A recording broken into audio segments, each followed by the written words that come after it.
안녕하세요. 건강한 목사의 신앙생활입니다. 오늘은 최근에 저에게 일어난 일이 있는데 이 사건이 여러분에게 생각할 거리를 주고 유익할 것 같아서 제 사연을 이야기하려고 합니다.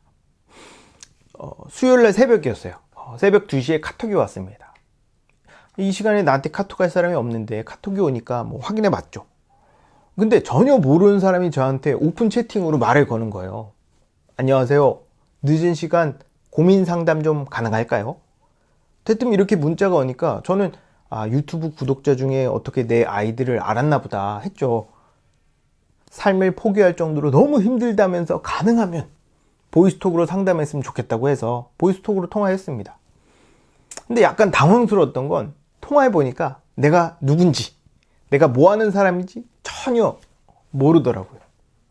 아무튼 사연을 들어보니까 자기가 빚이 있고 병든 노모를 모시고 있다.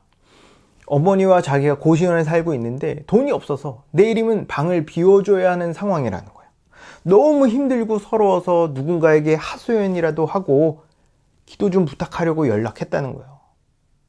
그래서 제가 구체적인 상황이 어떻게 되냐 물어보니까 어머니 병원비 때문에 월세를 한 달 밀렸고 코로나라서 알바 수입이 줄었다.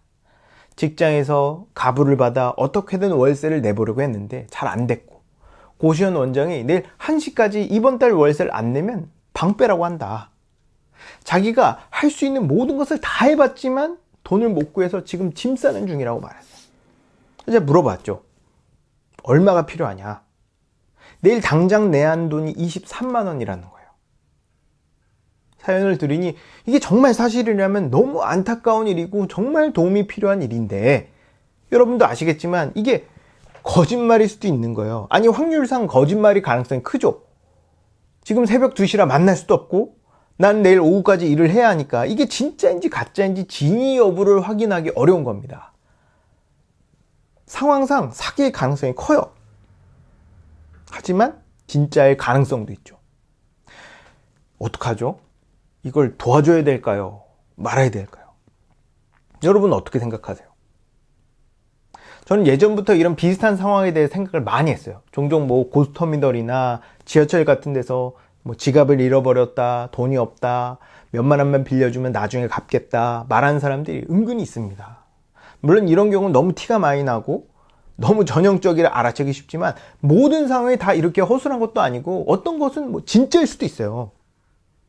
정말 진짜인지 가짜인지 구분이 안 될 정도로 애매한 상황인데 지금 당장 도와줘야 하는 상황이면 어쨌든 도와줄지 말지를 결정을 내려야 됩니다. 이 얘기를 들어보면 진짜인 것 같은데 마음 한켠에는 거짓말일 수도 있다는 찜찜함이 있는 상황이죠.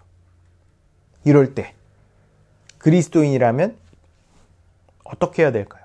이 부분은 나중에 좀 더 자세하게 다룰게요. 아무튼 저는 마음이 중요하다고 봅니다. 상대방의 말이 정말 사실이라면 좋겠지만 만약 나에게 사기를 친 거라도 내가 정말 순수한 마음으로 그 사람을 도와줬다면 하나님은 내 마음과 행동을 기뻐 받으신다고 믿어요. 예수님은 지극히 작은 자에게 한 것이 나에게 한 것이다 말씀하셨는데 내가 속았다고 아쉽다. 이건 사기당한 거니까 무효라고 말씀하실까요? 전 아니라고 생각해요. 비록 제가 속아서 돈을 주긴 했지만 예수님은 내 마음을 보고 그 행동을 자신에게 한 것이라고 여겨주실 거라 믿습니다. 아무튼 이런 상황에서 저는 속으로 지금까지 내가 예수님을 위해 뭔가 한 것도 없는데 지금 예수님을 섬길 수 있는 기회가 왔다 라는 생각이 들었어요. 하지만 동시에 아직 사실 확인도 안 됐고 이렇게 쉽게 이 친구를 믿어도 될지 모르겠다는 생각이 들었습니다. 고민되더라고요.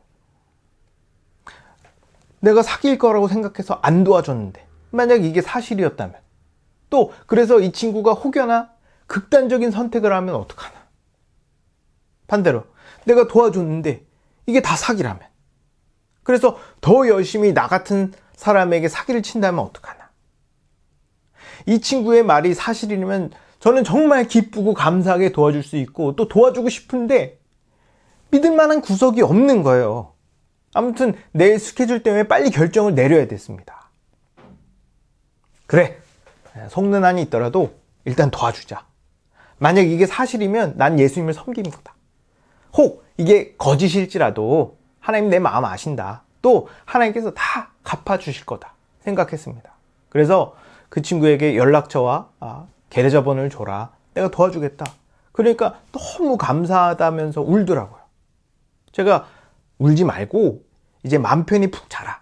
그리고 열심히 일해서 남은 월세도 다 갚아라. 이 일을 하나님께서 형제를 기억하신다는 증거로 삼아라 말했죠.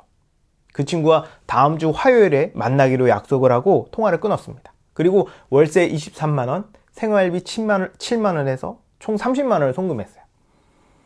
그 친구 말이 사실인지 가짜인지 내가 사기를 당한 건지 아닌지는 잘 모르겠지만 일단 기분은 좋았습니다.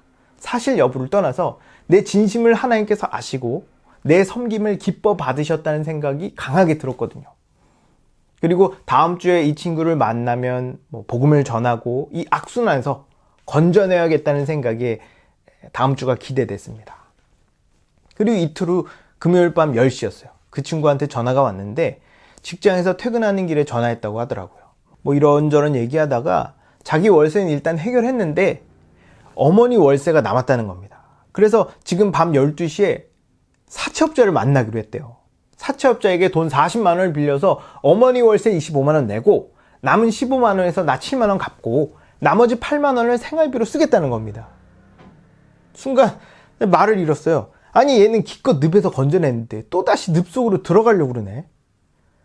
제가 다른 건 몰라도 사채는 받지 말아라 말했는데 이것 말고는 방법이 없다면서 곧 만나기로 했다는 거예요.